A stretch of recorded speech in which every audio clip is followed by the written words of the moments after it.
Hello guys, good morning to all of you.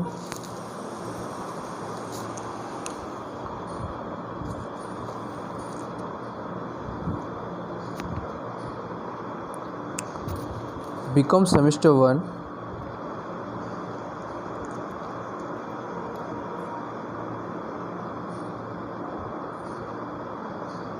BCom semester 1, CC English,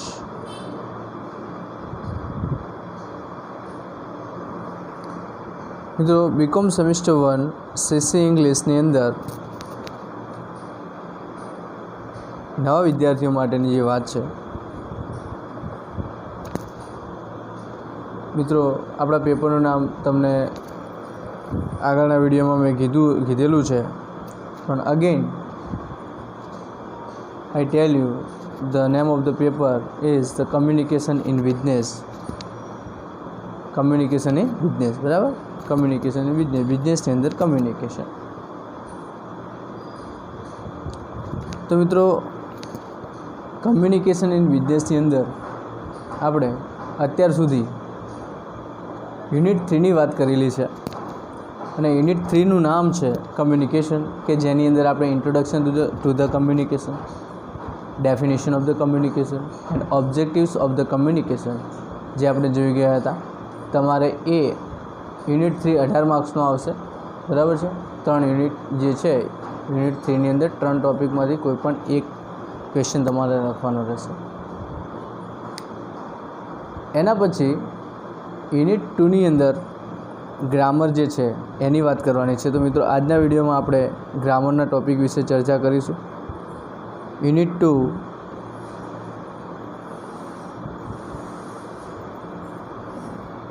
નું નામ છે grammar, અને એ ગ્રામરની અંદર આર્ટિકલ, નાઉન અને પ્રોનાઉન, એમાં આપણે આર્ટિકલની ઓલરેડી ચર્ચા કરી દીધેલી છે મિત્રો. આર્ટિકલ, પ્રોનાઉન અને નાઉન, રાઈટ, આ ત્રણેય મળીને 17 માર્ક્સની તમારે ઓબ્જેક્ટિવ એટલે કે વિકલ્પો પૂછાશે, બરાબર, જે યુનિટ 2માં હશે. એ રીતની પેપર સ્ટાઇલ છે. તો મિત્રો, બહુ ખાસ ધ્યાન રાખજો કે અમારે ખાલી જગ્યા કઈ રીતે પૂરવાની છે, બરાબર. હું તમને ઇન ડિટેલમાં નાઉન વિશે સમજાવું છું. એવી જ રીતે આપણે આર્ટિકલના પણ A N Dhana rules wise જોઈ ગયા કે કઈ રીતે આપણે આર્ટિકલ મૂકી શકીએ છીએ, right.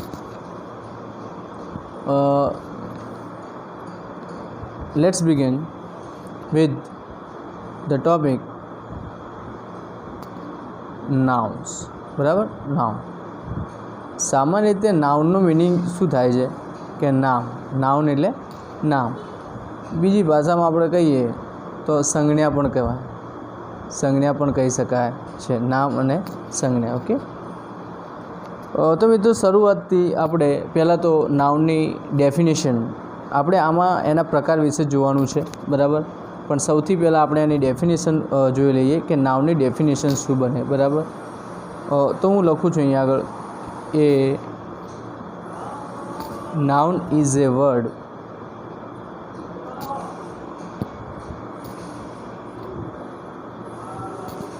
used as the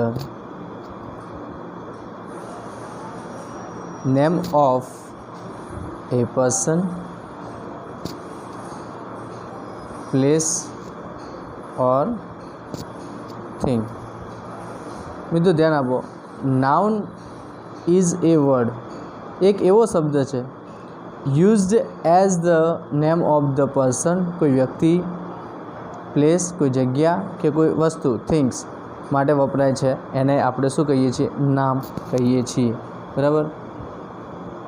the word things is use to mean anything that we can think of, બરાબર. આપણે જે થિંક ઉપર જે કોઈ પણ આપણે વિચાર કરીએ છીએ, રાઈટ, એ પણ આપણે એક વિચાર જે છે એનું પણ કંઈક શું હોય છે? નામ. દરેક વસ્તુનું નામ હોય છે. ટૂંકમાં આપણે શોર્ટમાં એ રીતે કહીએ છીએ, બરાબર.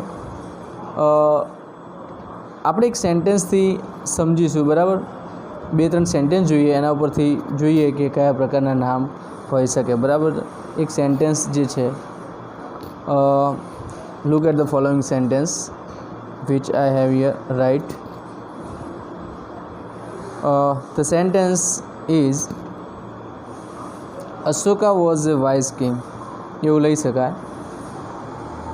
Ashoka was a wise king, બરાબર, એક સદગુણી રાજા કહેવાય હતો એમ, બરાબર.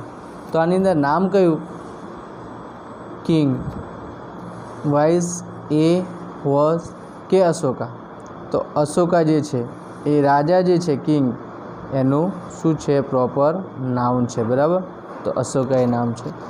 ચલો એવી રીતે બીજું સેન્ટેન્સ જોઈએ.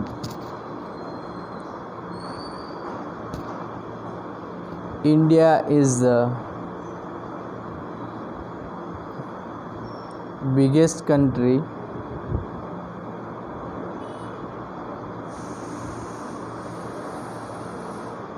in the world.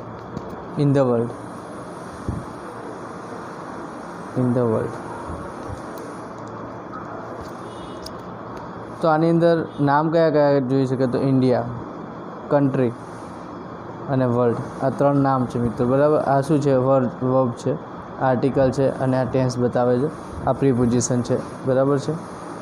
તો એ રીતે તમારે ડિસાઈડ કરવાનું રહેશે. ચલો એના પછીનું સેન્ટેન્સ છે honesty is the best policy. તો આની અંદર કયા નાઉન દેખાય છે તમને? તો ઓનેસ્ટી એક જે છે પ્રામાણિકતા, પોલિસી તો એ પણ નાઉન છે. ચલો Reena is cleverer than Meena. તો આમાં કયા નામ જોવા મળે છે તમને? Reena and Meena, right. તો આ નામ છે, પ્રોપર નામ છે. ચલો એના પછીનું સેન્ટેન્સ લઈએ કે gold is A precious metal. Gold is a precious metal.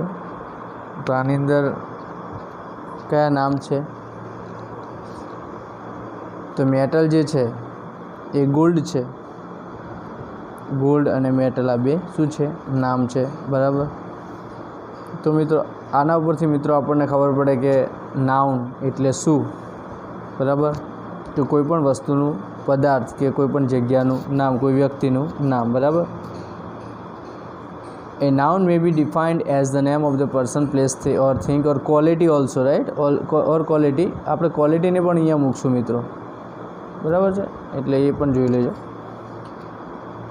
કોઈ વ્યક્તિ, સ્થળ કે વસ્તુ કે ગુણ માટે વપરાતો શબ્દ એટલે કે નાઉન, બરાબર. ટાઈપ્સ ઓફ નાઉન આપણે જોઈએ. ટાઈપ્સ ઓફ નાઉન્સ, એમાં પહેલો જ પ્રકાર લઈએ આપણે, એ છે countable and non countable nouns. Countable and non countable noun.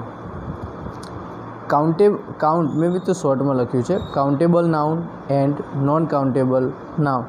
આને આપણે એ રીતે પણ બોલી શકાય, કાઉન્ટેબલ નાઉન અને અનકાઉન્ટેબલ નાઉન પણ બોલી શકાય છે, બરાબર. કે કાઉન્ટેબલ મીન્સ ગણી શકાય અને નોન કાઉન્ટેબલ મીન્સ ન ગણી શકાય એવા નામ. Nouns can be classified into two broad categories. You know, the noun can be classified into two broad categories: countable noun and non-countable nouns. Classified, બે ભાગમાં એને ક્લાસિફાય કરવામાં આવે છે, વિભાજિત કરવામાં આવે છે.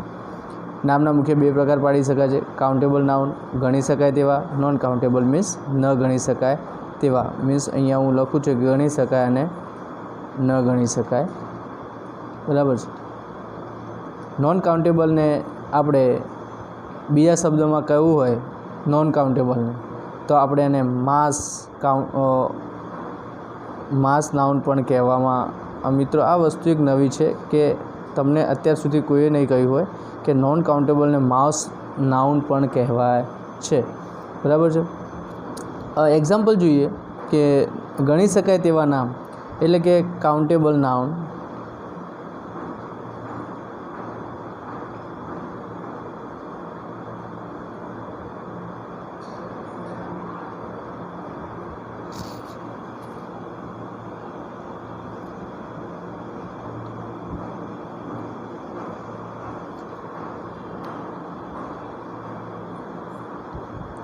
1 મિનિટ મિત્રો, સોરી અહીંયા ભૂલ થાય છે. આપણે ઉદાહરણ તરીકે લઈએ તો પહેલાં લઈએ કાઉન્ટેબલ નાઉન્સ કે જે ગણી શકાય. તો cow, table, river, boy, man and buildings. બરાબર. તો આ નામ જે થયા કાઉ ગાય, ટેબલ જે છે રિવર નદી છે, બોય છે, મેન જે છે માણસ છે, બિલ્ડિંગ છે, તો આ બધા કેવા છે તમે ગણી શકાય. બરાબર. કાઉન્ટેબલ નાઉન એક વચન તેમજ બહુવચનમાં પણ હોય છે. બરાબર. એ ખાસ ધ્યાન નોટ તરીકે રાખવાનું. એના પછી જે છે નોન કાઉન્ટેબલ કેવા હોઈ શકે. નોન કાઉન્ટેબલ નાઉન કેવા હોઈ શકે, ન ગણી શકાય એવા. તો એમાં ઉદાહરણ તરીકે આપણે જોઈએ તો મેર્સી, સેનેરી, ઇન્ફોર્મેશન, લવ, બ્રેવરી. બરાબર. તો આ બધું જે છે એડજેક્ટિવ આપણે જે કહી શકીએ તો એ બધા છે નોન કાઉન્ટેબલ નાઉન, જે આપણે એડજેક્ટિવમાં પણ એને લઈ શકાય. નોન કાઉન્ટેબલ નાઉન જે છે એ મોટે ભાગે પ્રવાહી જે છે કોઈ કે ઘન પદાર્થોને લગતા નાઉન જે છે. નોન કાઉન્ટેબલ નાઉન જે છે હંમેશા એક વચનમાં જ વપરાય છે. એ ખાસ ધ્યાન રાખવાનું મિત્રો. આ એક નોંધ કરીને તમારે ખાસ ધ્યાન રાખવાનું કે નોન નાઉન જે છે, કાઉન્ટ નાઉન જે છે, બરાબર, નોન કાઉન્ટેબલ નાઉન જે છે એ હંમેશા કેટલા વચનમાં હોય છે? એક વચનમાં. અને કાઉન્ટેબલ એક વચનમાં પણ હોય અને બહુવચનમાં પણ હોય છે. બરાબર. તો એ ખાસ તમારે ધ્યાન રાખવાનું છે.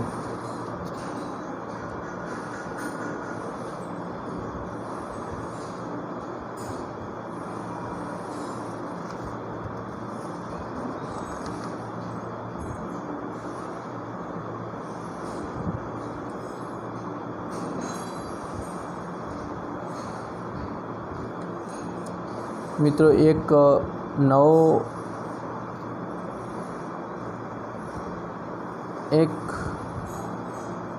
વેગ હું તમને શીખવાડું આની અંદર કે નોન કાઉન્ટેબલની અંદર અમુક બાબતો તમારે ધ્યાન રાખવા જેવી છે.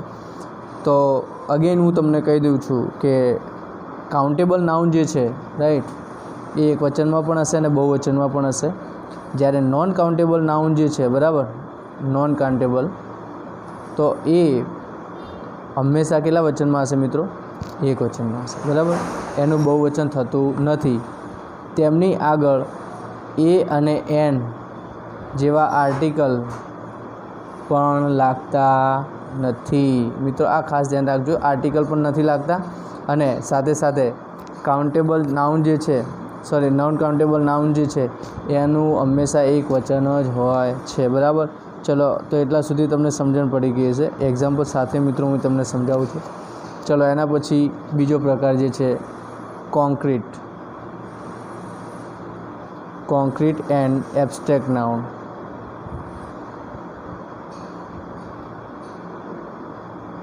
કોન્ક્રીટ અને એબ્સ્ટ્રેક્ટ નાઉનની જે વાત કરીએ મિત્રો ધ્યાન આપજો, આ બહુ મહત્ત્વની બાબત છે. નાઉનની અંદર અત્યાર સુધી નાઉન જે છે એ કોઈ વિદ્યાર્થીને ઇઝીલી અન્ડરસ્ટૂડ થાય એવો ટૉપિક નથી. હા, કોન્ક્રીટ એન્ડ એબ્સ્ટ્રેક્ટ નાઉન જે છે, જેવી રીતે નાઉનના બે પ્રકાર પડતા હતા, બરાબર છે, એવી જ રીતે કોન્ક્રીટ નાઉન અને એબ્સ્ટ્રેક્ટ નાઉનના પણ આપણે જોઈએ તો noun can be divided into another way. Concrete noun and abstract noun જેવી રીતે કાઉન્ટેબલ અને નોન કાઉન્ટેબલ હતા, એવી જ રીતે બે પ્રકાર બીજા પણ છે, કાઉન્ટેબલ એન્ડ એબ્સ્ટ્રેક્ટ નાઉન. બરાબર. એટલે કે નામનું બીજી રીતે વર્ગીકરણ કરતાં તેના બે ભાગમાં આપણે વહેંચી શકાય. કોન્ક્રીટ નાઉન જે વાસ્તવિક છે, કોન્ક્રીટને આપણે શું કહીશું? વાસ્તવિક નાઉન જે છે, બરાબર કે મૂર્ત નામ પણ કહેવાય, મૂર્ત કે અમુક એવા હોય કે મૂર્ત નામો જે છે પણ વાસ્તવિક છે, રાઈટ. અને એબ્સ્ટ્રેક્ટ નાઉન જે છે એને તો પર્ટિક્યુલર શબ્દ છે કે અમૂર્ત નામો જોઈશું કેવા પ્રકારના જે છે. તો જોઈએ પહેલાં કોન્ક્રીટ નાઉન જોઈ લઈએ. કોન્ક્રીટ નાઉન એટલે કે મૂર્ત નામો.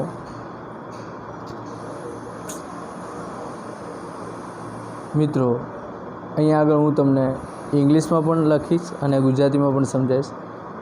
Pay attention here. Concrete noun કોને કહી શકાય? તો જુઓ, the names of the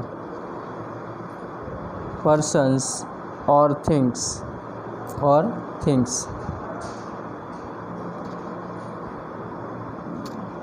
that we can see and touch, and they exist physically are called concrete nouns. બરાબર. તો મિત્રો આની ડેફિનેશન એવી છે, the name of the person or things that we can see and touch, જોઈ શકાય અને touch પણ કરી શકાય, and they exist physically are the call the, જે આપણે આપણી નજર સમક્ષ જોઈ શકીએ છીએ જે વ્યક્તિઓ કે વસ્તુઓના નામ કે જેને આપણે જોઈ શકીએ છીએ, સ્પર્શ કરી શકીએ છીએ, તેઓ ભૌતિક અસ્તિત્વ ધરાવતી હોય, બરાબર, તેવા નામો કોન્ક્રીટ નાઉન એટલે કે મૂર્ત નામો પણ હોય છે. જેવી રીતે કે મિહિર, તો મિહિર એ શું છે? એક નામ છે, એક છોકરાનું નામ છે, તો એને આપણે જોઈ પણ શકીએ છીએ. ચાલો, એવી જ રીતે કાઉ, ટેબલ, વિન્ડો, રિવર અને ગોલ્ડ. બરાબર. તો આ કોન્ક્રીટ નાઉન જે છે, બરાબર.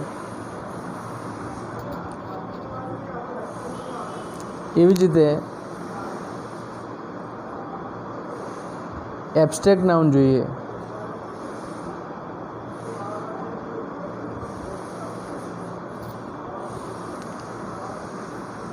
અમૂર્ત નામો, બરાબર, જેને બીજા શબ્દોમાં ભાવવાચક પણ કહેવાય, ભાવવાચક નામો. બરાબર. તો આની અંદર એવી ડેફિનેશન છે, the name of the things that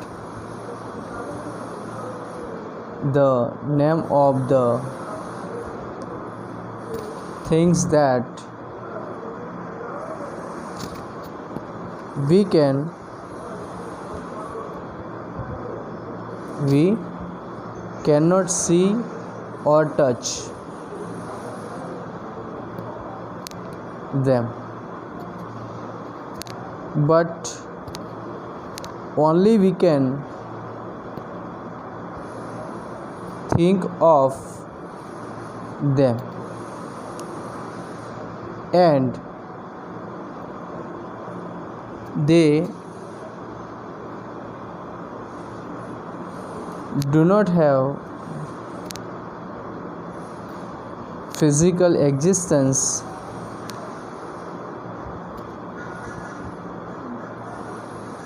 are called abstract noun. બરાબર. તો મિત્રો જે વસ્તુના નામ અને નામ કે જેને આપણે જોઈ શકતા નથી કે સ્પર્શ કરી શકતા નથી, પરંતુ આપણે તેના વિશે માત્ર વિચારી શકીએ છીએ, બરાબર, અને જેમનું કોઈ ભૌતિક અસ્તિત્વ નથી, તેવા નામોને આપણે શું કહીએ છીએ? એબ્સ્ટ્રેક્ટ નાઉન કહીએ છીએ.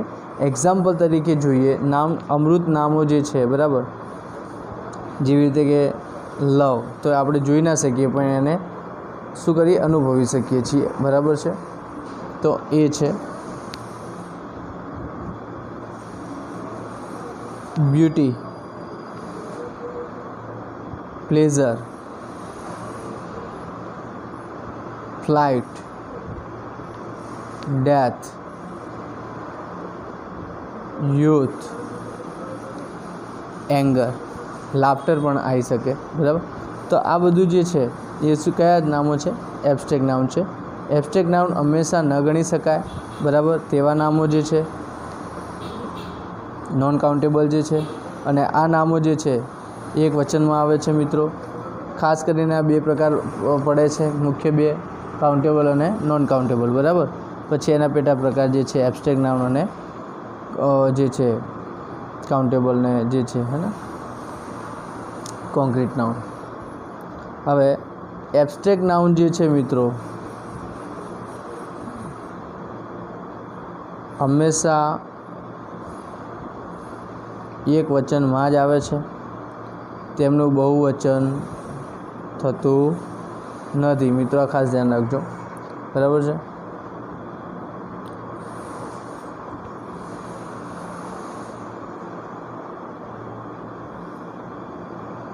હવે મિત્રો આપણે ખાસ જોવાનું છે કે 5 types of noun, 5 types of nouns, બરાબર. તો મિત્રો 5 ટાઈપ્સ ઓફ નાઉનની જે વાત કરીએ એમાં અત્યાર સુધી મિત્રો આપણે જે જોઈ ગયા નાઉનની અંદર જે એના સેન્ટેન્સ જોઈ ગયા, પછી કાઉન્ટેબલ અને નોન કાઉન્ટેબલ નાઉન જોઈ ગયા, કોન્ક્રીટ નાઉન અને એબ્સ્ટ્રેક્ટ નાઉન જોઈ ગયા, બરાબર. હવે 5 ટાઈપ્સ ઓફ ધી નાઉન જે છે એની આપણે વાત કરવાની છે, બરાબર છે. તો મિત્રો આ જે છે 5 ટાઈપ્સ ઓફ ધી નાઉન એ આપણે નેક્સ્ટ વિડીયોમાં જોઈશું. આટલા સુધી રાખીએ છીએ. Thank you.